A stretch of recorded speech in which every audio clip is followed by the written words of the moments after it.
This video explains how RedList might be used for the crane inspection industry. Specifically, in this video, I'll show some overhead crane inspections that some of our clients do. So I'm going to log into a RedList account and walk you through a little bit about how some of our clients use our platform. First of all, in the Quick Links view, we have this ability to look at a map of all the inspection points within a particular piece of equipment.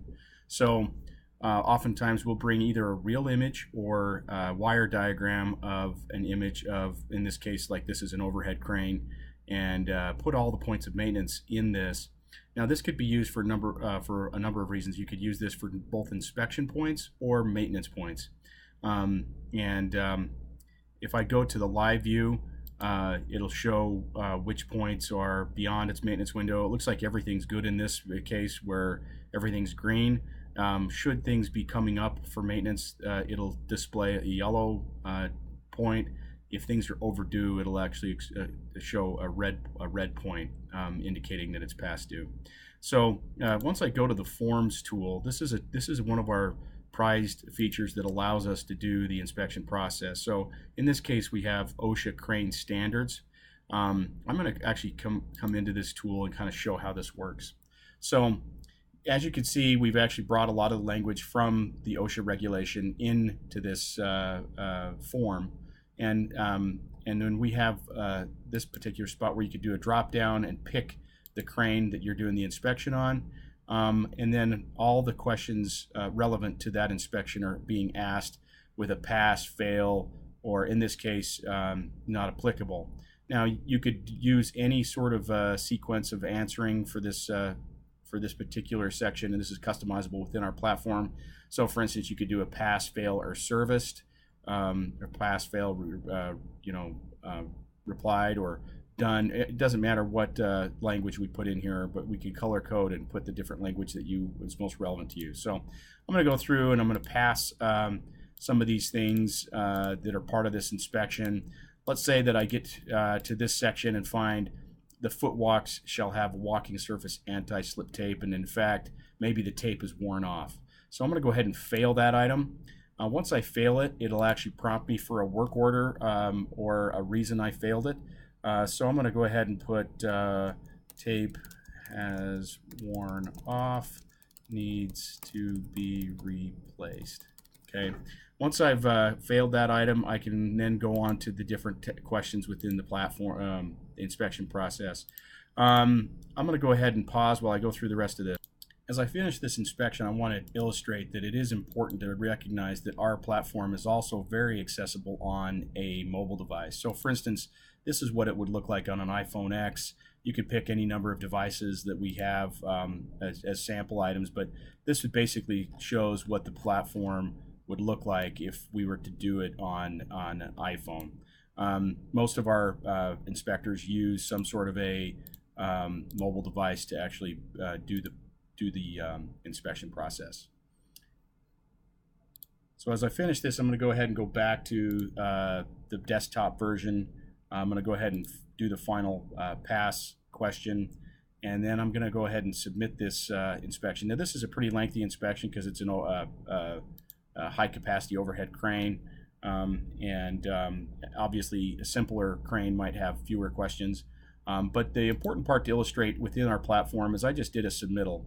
Now I could go to the view entries section, and from that view entry section I can pick the inspection template, and I can view the last 14 days from all users. I can actually pick the last year or look at some specific date range. When I pull these up, you can either download all these inspections into a CSV file that you can then use. You can very quickly assess what failures you've had in the past. From an OSHA regulation perspective, they like to see the inspection form itself in a PDF format. So you could see this inspection and all the passes and fails. Now this is where I failed this item. The footwalk shall have walking surface anti-slip tape. I failed that item. Now the thing about this is you don't want to leave this as kind of a evidence that that was never mitigated or ever serviced. So once that item has failed, it will create a work order or a task, and these work orders could be either in our platform or in some other platform that we have integrated with, it could be any sort of maintenance work order or asset management platform. But in this case, I'm going to show you that, in fact, if I go to my work orders and it's assigned to me, it's due today, you could assign it to either a specific person, or you could assign it to a certain title. So if it's maintenance or planner or mechanic, you can assign that to whoever. And I'll show you that logic in the tool. But essentially, I'm going to go ahead and say that, like, I went and applied new tape. So I've completed that task. I'm going to mark it complete. I can even log the time that it took me. Let's say it took me 30 minutes. Applied new tape. Put some comments in, sign the work order, and complete it. Now the great news is, in the submissions area where we can view those entries, once that's completed, and it may have been completed sometime that week, in my example, of course, I could complete it immediately, but I'm going to go back to that same inspection. From here I could pull up that same inspection, and when I view it, the great news is it'll show the failed item. This is kind of a bad spot because it's at the page break, but you can see from the next page down that it was completed by Trent Richards on 5:30. That specifies the time that I actually completed that work order. So instead of just a glaring failure, it actually shows the completion of that fix that's been completed. So great features within the platform to keep within regulations within OSHA. Again, we have customers that do their own inspections, but we also have customers that do exclusively crane inspections that use our platform. Real quickly, I'll show where the form logic is to be completed. So if I go to the create, what I've done is I've shown you a submission, and I've shown you how to view those entries and how those entries are updated. I'm going to go to the create function. This is where the authoring takes place with our tool. And we have a very robust authoring engine. If I go to the area,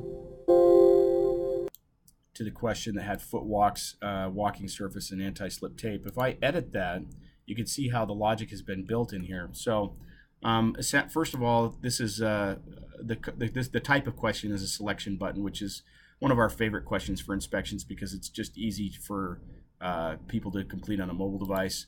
And you can have dates or checkboxes or radio buttons or drop downs, any sort of, even add a signature line. We have a lot of different options within the type of data that you're trying to capture in that particular field.